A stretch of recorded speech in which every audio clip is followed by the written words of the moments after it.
Welcome back, anime fans. Today we're diving into episode 4 of Kaiju No, titled Fortitude 9.8. This episode is a roller coaster of emotions and action, so let's get started. The episode kicks off with Kikaru, a skilled fighter, effortlessly taking down kaijus one after the other.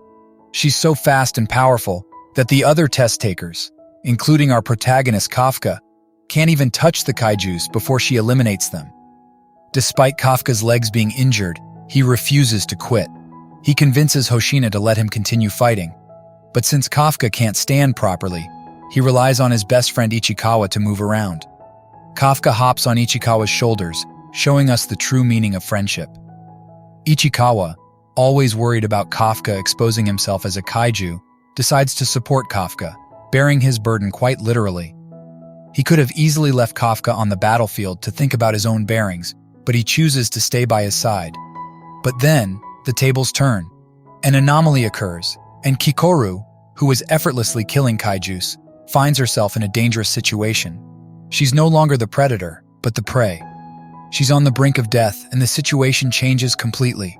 Suddenly, a mysterious kaiju appears, reviving all the dead kaijus and making them stronger.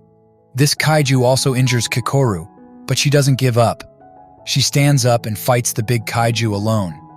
However, she gets injured too much and is unable to fight.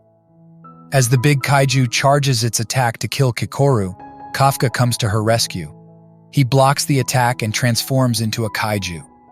On the other side, all the candidates evacuate the area and go to the shelter. Back to Kafka, Kikoru is shocked and asks Kafka who he is. Kafka runs towards Kikoru and begs her to keep his secret. Then, Kafka stands up and kills the monster kaiju with one punch. After that, Rino comes to Kafka and Kikoru and scolds Kafka for transforming. The scene cuts to the hospital where Kafka and Rino are talking. Suddenly, Captain Ashiro comes to them and thanks Kafka and Rino for carrying Kikoru to the shelter. The scene then cuts to Kikoru, who's inside a ventilator to recover from her injuries. Suddenly, the vice captain comes to Kikoru and asks her if she killed the Hanju. She says yes, she killed the Hanju. Then, we see the mysterious kaiju listening to the news on his phone in the bathroom. We also see that he can transform into a human. That's all for episode 4 of Kaiju No. Stay tuned for more updates and thanks for watching. Like, share, comment, and subscribe for the next episode. See you soon.